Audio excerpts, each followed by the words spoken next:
Hello दोस्त, virtual channel में आपका स्वागत है। IBPS PO प्री 2020 का सभी स्लॉट्स का एग्जाम हो चुका है। कुछ स्लॉट्स में आसान आया, कुछ में मॉडरेट आया पेपर। Slot to slot, day to day differences देखने को मिले। किसी में रीजनिंग का जो पेपर था वो कैलकुलेटिव था, किसी में क्वांट का था, ऑलमोस्ट सभी में कंपेरेटिवली कैलकुलेटिव था। कुछ में इंग्लिश का भी थोड़ा सा पेपर में डिफरेंस क्रिएट। तो ऑब्वियस है, जो जिन चीज़ों के लिए भी जो सेफ अटेम्प्ट्स हैं और सेफ अटेम्प्ट्स नहीं हैं, जैसा प्रिडिक्शंस में एक्चुअल क्या है ये तो रिजल्ट पे पता चले। तो इसमें भी आपके स्लॉट टू स्लॉट भी इसमें डिफरेंस है। जैसे ये एक्सपेक्टेड कट ऑफ का वीडियो अपलोड हुआ, काफ़ी कमेंट्स आप लोगों के मिले हैं, जिसमें बहुत बच्चों की क्वारी है कि भी मेरे अटेम्प्ट्स कम रह गए, तो अब मैं क्या करूं। तो ये स्टूडेंट टू स्टूडेंट इसका कोज भी अलग अलग हो सकता है, एक ही वजह नहीं है। एक बच्चा है जो बिल्कुल फ्रेशर है, जिसने ऑनलाइन कोई एग्जाम ही नहीं दी, फर्स्ट एग्जाम दे रहा है, उसके अटेम्प्ट कम आए। एक दूसरा बच्चा है जो ऑनलाइन एग्जाम्स अपने थ्रू मॉक्स दे रहा था, और मॉक में जैसा परफॉर्म कर पाया वैसा वहाँ परफॉर्म वो एग्जाम में नहीं कर पाया। एक ओल्ड स्टूडेंट है जो लास्ट ईयर भी IBPS PO प्री को क्रैक कर पाया, और इस साल जो किसी वजह से नहीं कर पाया। तो इसका एक ही हल नहीं हो सकता कि कम अटेम्प्ट हैं तो मैं क्या करूं, या मैं इस रेस में आगे दौड़ने के लायक भी हूं नहीं हूं। राइट। तो ये person to person, student to student काफ़ी डिफर करता है। राइट। तो आज का जो सेशन है इसमें अपने कोशिश करेंगे इसी को डिटेल में डिस्कस करने की कि आप किस फॉर्मेट में फिट बैठते हैं और आपको किस तरह के इम्प्रूवमेंट की नीड। चलिए देखिए, पहले अगर इसमें अपने देखें, जैसे दो कैटेगरी बनाए अपने, एक के जो स्टूडेंट्स फ्रेशर हैं, एक के जो स्टूडेंट ओल्ड स्टूडेंट है। ओल्ड इन द सेंस जो लास्ट ईयर से प्रिपरेशन कर रहे हैं, या जिन्होंने एक से ज़्यादा एग्जाम्स पहले दी हुई, या हो सकता है जो 2 साल से भी कर रहे हो। जो और ये जो प्रॉब्लम ज़्यादा है ये फ्रेशर्स को लेके ज़्यादा है, क्योंकि उनको ये लग रहा होगा कि भाई ये जो जिस तरह का कोई पीडीएफ उन्होंने सोल्व की और पीडीएफ में उन्होंने काफ़ी कुछ जल्दी कर लिया, एग्जाम में वो नहीं कर पाए। तो उनको लग रहा था कि मैं तो काफ़ी अटेम्प्ट कर लूंगा। जैसे क्वांट का ही मैं देखूं कि भी क्वांट में बहुत बच्चों को लग रहा था कि मैं 25 प्लस करना तो बहुत आसान है। जैसे पेपर प्रीवियस ईयर का पेपर उन्होंने उठाया, मेमोरी बेस्ड, और वो उन्होंने अटेम्प्ट किया 20 मिनट में, तो उन्होंने देखा जी भाई मैं 25 प्लस करने की पोजीशन में हूँ, लेकिन यहाँ नहीं हुई। उसकी दो वजह हुई, एक तो पेपर का लेवल थोड़ा सा कैलकुलेटिव था, दूसरा आप जितना ऑफलाइन अटेम्प्ट करते हैं उतना ऑनलाइन नहीं कर पाते। सेकंड, ऑनलाइन आप हो सकता है मॉक में भी कर पा रहे हो, लेकिन वहाँ एक एग्जामिनेशन का प्रेशर भी, एग्जामिनेशन का। अब वो स्टूडेंट टू स्टूडेंट डिफर करता है। कुछ बच्चे ऐसे होते हैं जो अपना 100% वहाँ दे पाते हैं, कुछ नहीं दे पाते।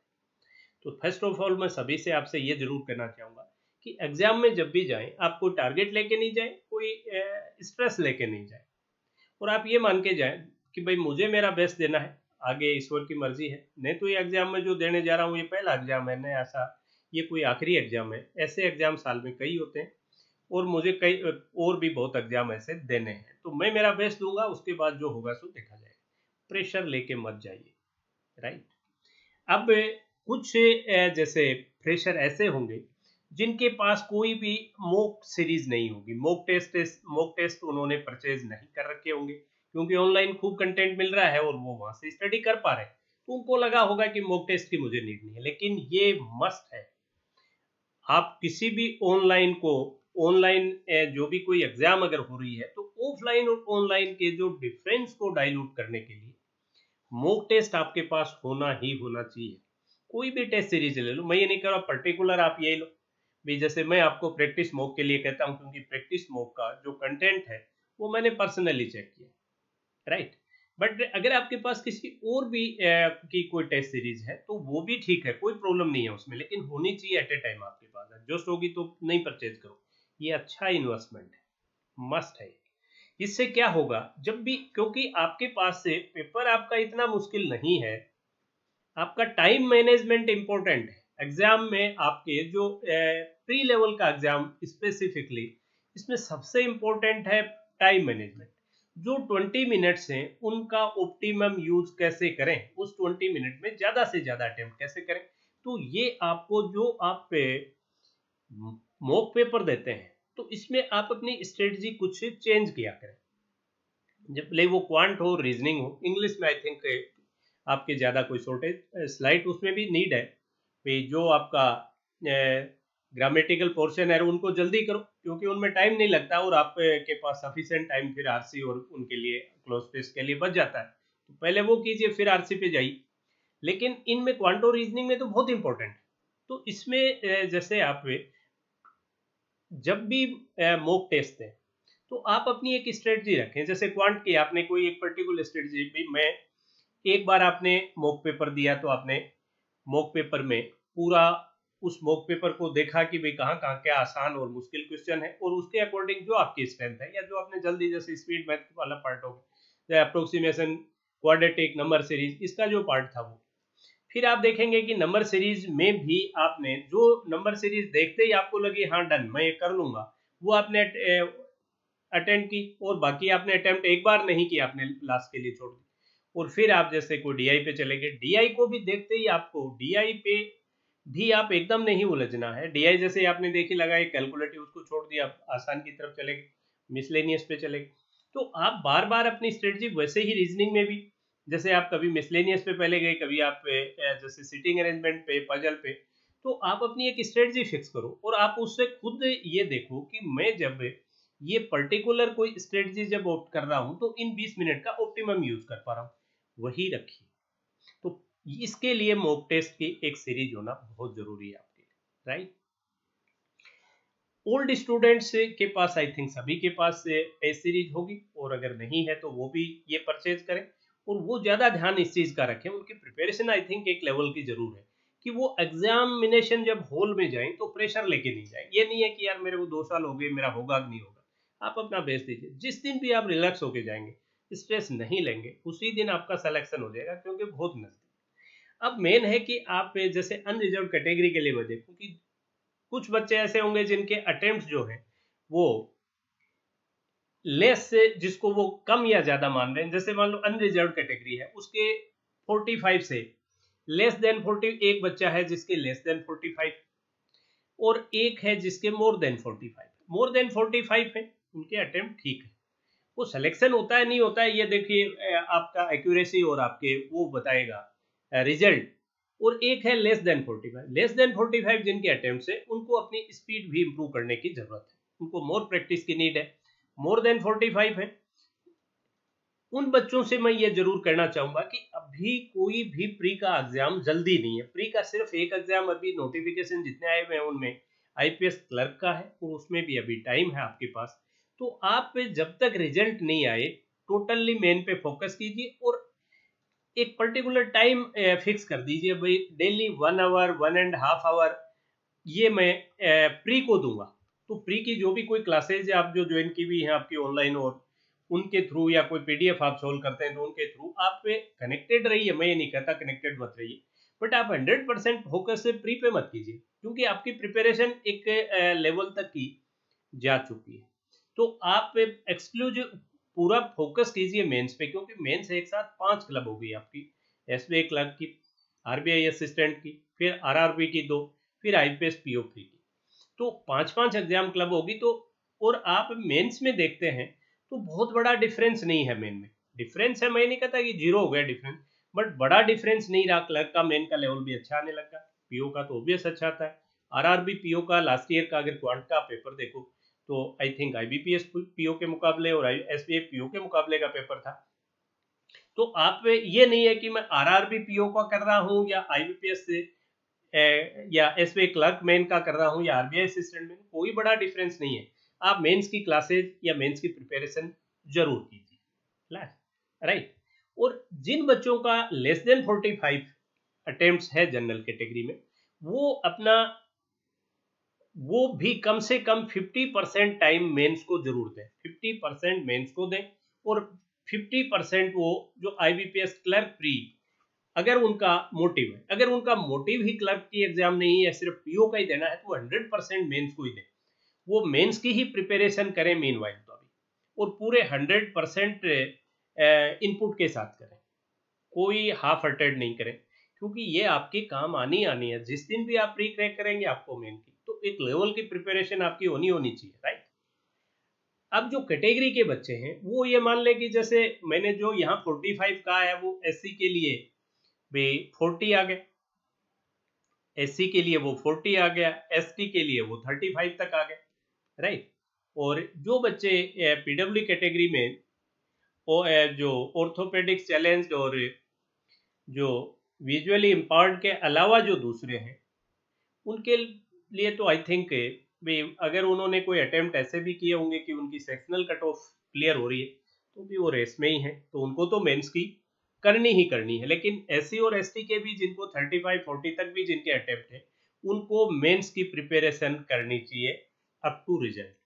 हाँ, अगर जिनको जो लेस देन 40 है, वो अपना एक पर्टिकुलर पीरियड है, या एसटी में लेस देन 35 है, वो एक थोड़ा टाइम अपना स्पेयर रखें, वो प्री के लिए भी दें। वो प्री के लिए भी जैसे घंटे 1.5 घंटे का टाइम कोई फिक्स कर लिया आपने कि भाई इतना टाइम तो मैं प्री के लिए आईपीएस क्लर्क प्री को दूंगा, और रिमेनिंग जो टाइम है वो मैं मेंस के एग्जाम को दूंगा। अब बिल्कुल भी डिमोटिवेट नहीं हो।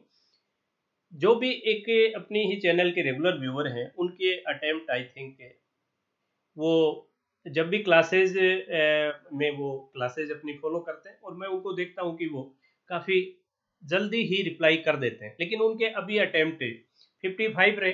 फर्स्ट टाइम उन्होंने फर्स्ट एग्जाम दिया, पहला एग्जाम था उनका, यही एग्जाम उन्होंने दिया।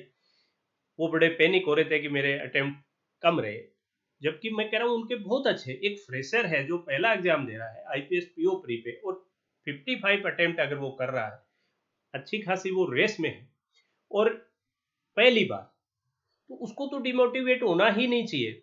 उसके लिए तो मैं स्पेसिफिकली कहूंगा कि आप तो मेंस की बिल्कुल प्रिपरेशन में जुट जाइए, साथ ही एक आध घंटा आप प्री के लिए भी फोकस करते रहिए, और जैसे ही आपका आईपीएस पीओ प्री का रिजल्ट आ जाए, आपको क्लियर किया जाएगी। तो अगर आपका हो गया तो मेंस की तरफ झुक जाइए, और नहीं हुआ तो आईपीएस क्लर्क का तो आपका एक लेवल तक का, अगर आपने आईबीपीएस पीओ प्री में 55 अटेम्प्ट किए हैं, तो आपकी बहुत एक अच्छे लेवल की, और वो भी फर्स्ट टाइम आप ऑनलाइन एग्जाम देने जा रहे हो, तो वहाँ बड़ा एक अलग सा एटमोसफेयर होता है, एक नए एग्जाम का अलग से प्रेशर होता है, और उसमें आपने 55 अटेम्प्ट किया तो बहुत अच्छा। तो मैं आप सभी से ये कहना चाहूँगा कि जो भी अपने अटेम्प्ट्स कम मान रहा है, वो भी मेंस की प्रिपरेशन करे। साथ ही अगर एक लेवल से कम है, तो वो प्री को भी टाइम दे, बट मेन को भी टाइम दें, क्योंकि ये सिर्फ आप एक एग्जाम की रेस में नहीं है, 5-5 एग्जाम की रेस में है।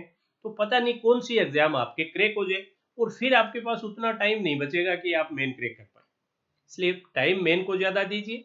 जब रिजल्ट आ जाए, और आईपीएस क्लर्क प्री की भी एग्जाम का टाइम थोड़ा सा नजदीक आ जाए, तो आप 100% उस पर भले बाद में आप फोकस कर लीजिए, क्योंकि एक लेवल तक की प्रिपरेशन आपकी हो चुकी है। और आईबीपीएस क्लर्क प्री का जो लेवल है, जैसे पिछले साल का भी आप देखेंगे, तो काफ़ी आसान पेपर आता है, ऐसा कुछ नहीं है।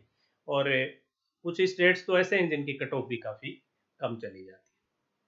तो मैं आप सभी से यही कहना चाहूँगा कि इसमें डिमोटिवेट नहीं हो, और साथ ही एक तो ये जिनके पास भी टेस्ट सीरीज नहीं है, आप इस टेस्ट सीरीज को one of the best investment मान के चलिए। तो ये प्रैक्टिस मॉक मैंने पर्सनली चेक की हुई है, अच्छा कंटेंट है, और इसका जो ऑफर भी अभी चल रहा है, तो इसका फ़ायदा उठाइए और इसको परचेज कीजिए। लिंक इसका डिस्क्रिप्शन बॉक्स में, बिल्कुल निश्चिंत हो। सेकंड, आप मेंस की प्रिपरेशन कर रहे हैं, भले ही आप प्री की में भी जैसे कुछ टाइम दे रहे हैं, तो अपने भी क्लासेज चल रही हैं, जिसमें अगर आप देखें रीजनिंग का मेंस की जो क्लासेज हैं वो 11:30 AM पे रेगुलर हैं, ध्रुव सर ले रहे हैं यूट्यूब पे फ्री बिल्कुल। देन क्लर्क प्री क्वांट का 6:15 PM पे यूट्यूब पे बिल्कुल फ्री। ये आईबीपीएस से आज से आईबीपीएस क्लर्क प्री को टारगेट करके एग्जाम ये क्लासेस शुरू हो रही हैं, ये भी 100% फ्री है। देन आरआरबी मेंस की रीजनिंग के लिए, या इसको आप आरआरबी मेंस भले यहाँ लिखा हुआ, लेकिन इसको आरआरबी मत मानिए, कि कोई भी मेंस है आपकी, मेंस की जो क्लासेज रीजनिंग की वो 8 PM पर अनअकैडमी पे चल रही है।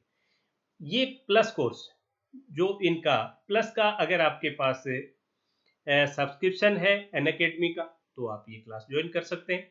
और मेंस की क्वांट की है 915, यूट्यूब पे 100% फ्री है, मैं ही ले रहा हूँ। और क्लर्क प्री रीजनिंग की जो है वो 10 PM अनअकैडमी ये ध्रुव सर ले रहे हैं। ये भी जिनके पास प्लस का सब्सक्रिप्शन है वही इसको देख पाएंगे। तो ये अनअकैडमी पे भी अगर कोई प्लस का सब्सक्रिप्शन आप सब्सक्रिप्शन ले सकते हैं, अफोर्ड कर सकते हैं, तो ये भी एक बहुत अच्छा इन्वेस्टमेंट है। और अगर आप लें तो ध्रुव सर का कोड जरूर यूज कीजिए, उसमें आपको रिबेट भी मिल जाएगी। ध्रुव सर का कोड आपके आई थिंक आप लोगों को पता होगा, ध्रुव सर, राइट, ये इनका कोड है, ये यूज कीजिए। और बाकी अपने अगर जो अफोर्ड नहीं कर पाए तो यूट्यूब पे भी फ्री क्लासेस चल रही हैं, तो आप एक बार हर सेशन का एक दो सेशन जरूर देखिएगा। उसके बाद अगर आपको अच्छा लगे तो कंटिन्यू कर लीजिए, नहीं लगे तो छोड़ दीजिए। That's all for today session. Have a great